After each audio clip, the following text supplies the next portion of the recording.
construction entrepreneurs, what's going on? I've been busy estimating, trying to land the next project. Been very unsuccessful, so I want to give you a tip here. And this is a strategy that I always use, okay? So I've been bidding on, my partner and I have been bidding on quite a bit of LAUSD projects, right?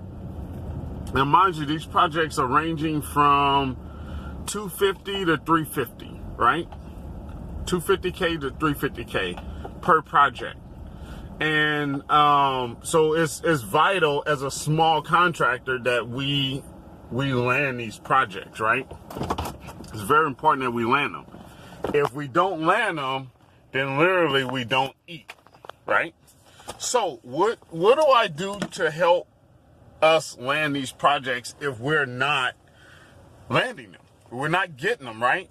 Know that, remember, everything flows in 30 to 60 days. Everything is timelines for us as contractors. So right now, if you don't have work, you don't eat in 30 to 60 days, right? Because projects pay out in that time frame. So if you're not busy now and you have money, come 30 days, you're going to be spending money that you're not supposed to, that's not allotted for what needs to be paid. Okay. So you don't want to get into that cycle where you're now spending cash flow on other things and you don't have additional cash flow coming in, because that's the blood of the business. It's cash flow. It's not cash. It's cash flow. You always got to have that coming in. So here it is. I've been posting on Instagram about my bid results and everything. So it's another project. Just found out this morning we did not land, or it doesn't look like any of the generals posted us as a sub on their bid, especially the winning one, right? And that's all that counts, is the winning one. It don't matter about second or third. You have to be one, right? So my goal today is to reach back out to every GC. So it's a total of, I think, 12 GCs that we submitted pricing to, right? I don't care if those GCs came in last. I don't care if they came in 5th place, and definitely even if they came in first. My goal with calling these GCs today is to find out info about what we gave them. Were we clear on our estimate? Was it clear? Well, did you understand the description easily on what we're doing, on the work that we're covering? Was it easy to understand? How did we fare up on price? Right? And that's not to tell them that they need to share others' pricing with me. I don't care if they do or not. I just want to know to them, how did we fare up on pricing? Okay? Because some of them may not be looking for the lower price. Some of them may be looking for a certain price range, so it leaves room for them, right, for their markup. Okay, so and they may only have a certain amount of markup to put in, and they like the way you do work, so they'll go with you, right? So were we clear? Did you understand our scope of work? How did we fare up on pricing, right? How was our format? The format of the estimate, right? How was that? Was that clear? Is that something you would like to see? Or do you need to see more added on to that? Or is that okay? So I just try to keep it to, 3 to 5 questions. Especially, these individuals are busy, just like we are busy. So you definitely want to hit some hardy questions. So, you have some feedback on where you need to adjust, where your team or yourself, like, is this me and my partner? I'm going to share this information with my partner, and where we can adjust on our end where it's best, right? Because everyone that gives an opinion may not fit our company model, may not fit what we want to change, okay?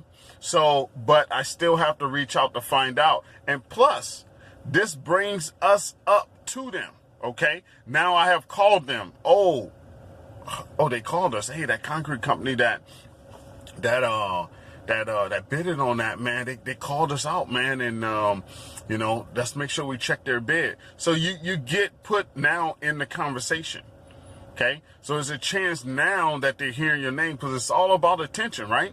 If you're not getting the attention, then your bid can most likely be put to the side, because obviously a lot of times they're just looking at that bottom number. They're not even looking at the name, you know, unless they know you, unless they heard from you, unless that rings a bell, you know, then they can actually look into your numbers a little bit more.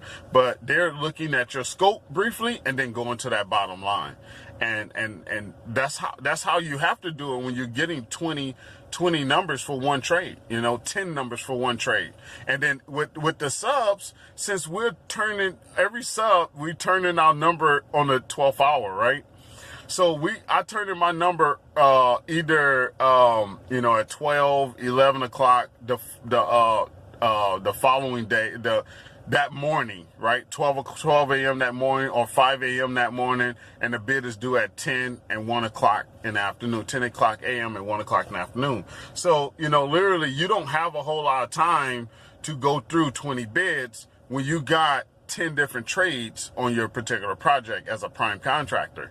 So you got to get through these things pretty quick, unless you know about someone, unless a name register brings up, oh, something clicks. Oh, they don't even have to remember that they talked to you. They just remember that name. Something is clicking there, and they may set your bid to the side. That may be one of the bids that they're going to look into a little bit more. They may even call you on it and make sure, hey, did you have this in there? Hey, I didn't see this. Or why is this wording in there? I don't see that in the plans. They may be calling you for questions. And that's what I want. I want some relationship building.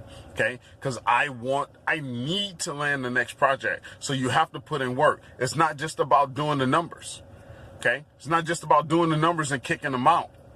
We could do that all day, but you got to follow up. You know, you got to hit them up with an email. You got to hit them up with a call.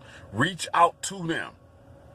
Reach out to them. I don't care if it's a entity, like one of these government entities. Find out who you need to speak to. I don't care if it's a GC. Call them. Give them a call. Talk to them. Okay?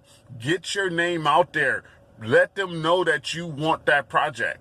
Okay? So reach out to them. You know, I called a bigwig at a large general contractor, Hathaway Dinwiddie out here, and I was talking it up with him about some work that they got coming up, you know, and I'm trying to get us on there, you know. They got coming up a project for the LA Museum, you know. So the exposition, I think it's at Exposition Park. It's coming up in a few months. So I'm trying to get on with them, you know. He's like, hey, we do all our concrete work in-house, but I know they need to meet a certain percentage on a minority spend.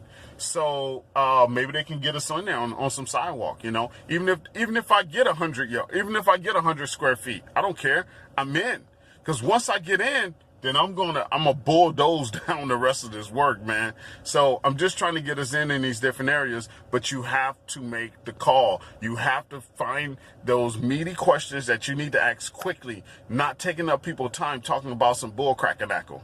Okay, so I'm gonna let you go with that, my construction entrepreneurs. Expect more from us, because I expect more from you. And hustle hard, then hustle harder. And I'm gonna see you on the next one.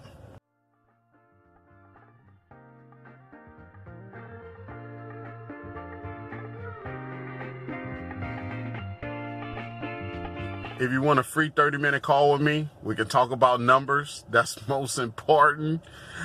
Hit me up, send me an email, shoot me an email, connect@constructionentrepreneurs.com. Connect@constructionentrepreneurs.com. And also you can find the email below in the description. Okay? Talk to you soon.